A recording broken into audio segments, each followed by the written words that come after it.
Hello guys, welcome back po sa ating channel Coins TV. Isi-share ko lang po sa inyo itong 1 piso Jose Rizal. Binigyan po kasi tayo ng ating kapitbahay dahil alam na nagko-collect tayo ng mga old coins. Binigyan po tayo ng piso na naging mainit sa mga balita. Ang halaga daw ay 1 million pesos. 1972, 1974 Jose Rizal. So atin pong alamin kung totoo ba ang mga bali-balita. Meron po ako nito 3 piraso. Ito po yung bigay sa atin. Tatalakayin po natin ang picture ng bariyang ito, ang obverse at ang reverse. Para po sa kaalaman ng lahat, ito po ay reverse at ito po ang obverse.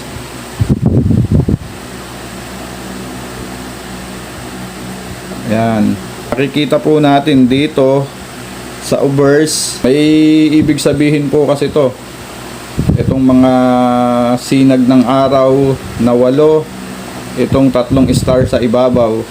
Ito pong 3 star ay sumasagisag po sa Luzon, Visayas at Mindanao.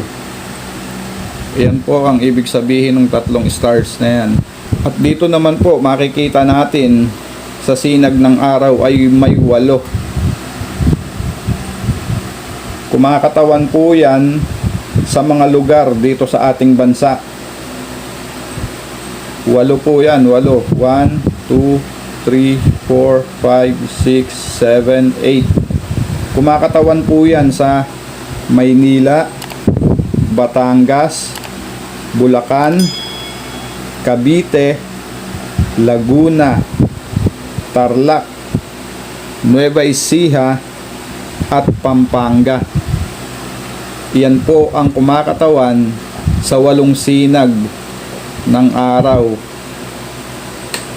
Ayan po ang makikita natin dito sa coat of arms. At dito naman po sa ibaba, sa bandang kanan ay leon. At dito naman po ay agila.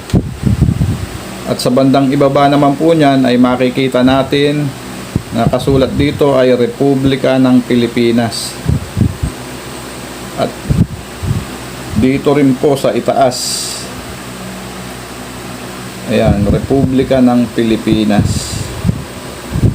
At sa ibaba po niyan, ang kanyang taon 1974. Makikita naman po natin sa pagitan ng 1974 dito sa bandang kaliwa ay nakasulat ang bangko.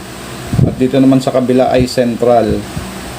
Iyan po ang makikita natin sa obverse. Lipat naman po tayo dito sa reverse. Dito po sa bandang itaas, nakasulat po ay piso. At dito naman po ay ang muka ni Jose Rizal na facing left. At dito naman po sa bandang kanan, makikita natin ang denominasyon ng pisong ito, 1. At ang dito naman po ay ang pangalan niyang Jose Rizal. Alamin naman po natin ang features ng baryang ito. Ang period po ay Republic 1946 up to date. Ang type po nito ay standard circulation coin. Ang years niya ay 1972, 1974. Ang value po niya ay piso. Ang currency niya ay piso. Ang value ay 1 peso. Ang composition po nito, nickel brass, 70% copper, 18% zinc at 12% nickel. At may bigat po itong 14.45 grams. Ang diameter po niya ay 33 mm. At ang thickness po niya ay 2.17 mm. At ang shape niya, syempre, round. At ang technique pong ginamit ay milled. Ang orientation niya ay coin alignment. Demonetize na po to noong January 2, 1998. Ang baryang ito. Ang number po niya ay 3749. At ang reference number po ay KM203 at scone number 39. So ayan po ang features ng ating baryang ito. Dadako na po tayo sa kung magkano nga ba ang totoong halaga ng baryang ito. Ang 1972 po, 1972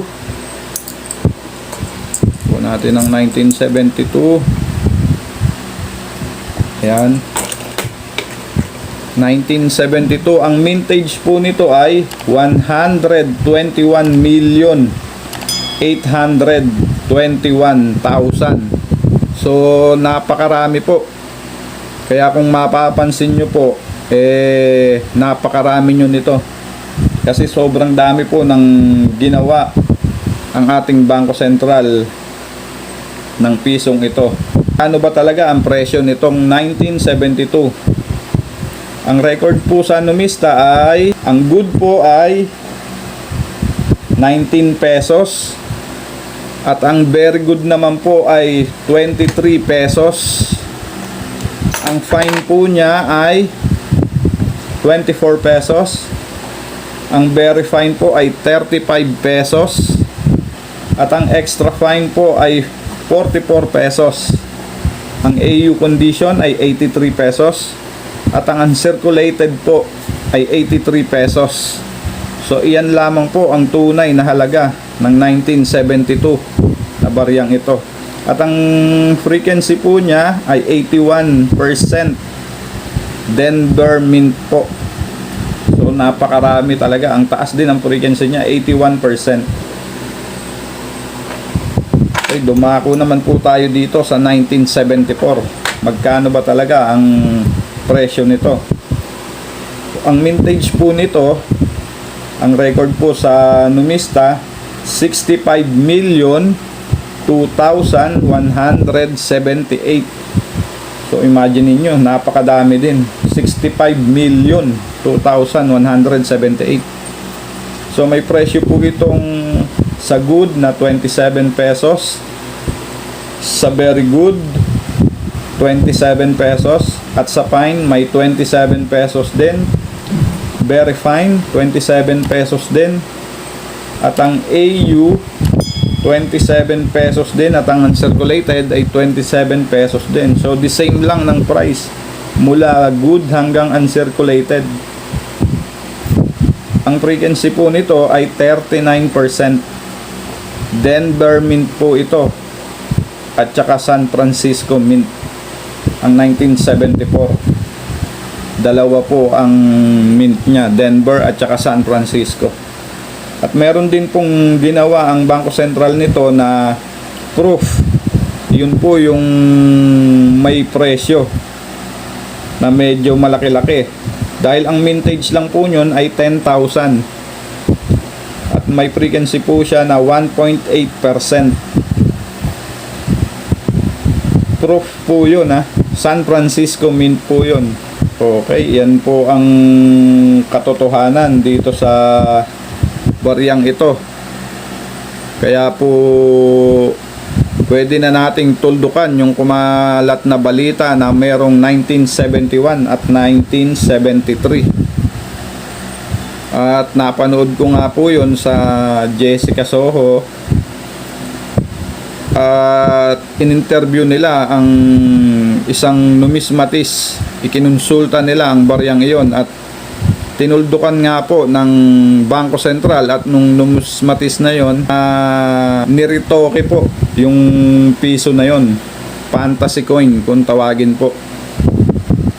Sinuri po yun nung numismatist at ng Bangko Sentral ang nagpatotoo na wala talaga silang ginawa ng 1971 at 1973.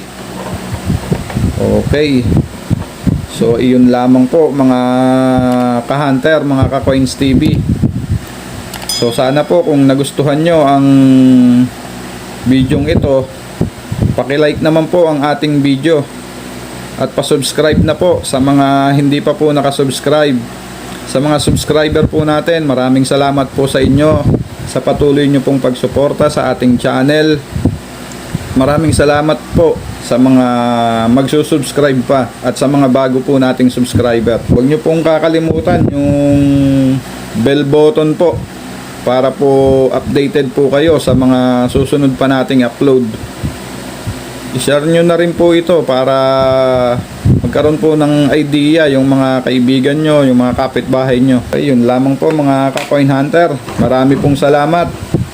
Magandang araw po sa lahat. Salamat po.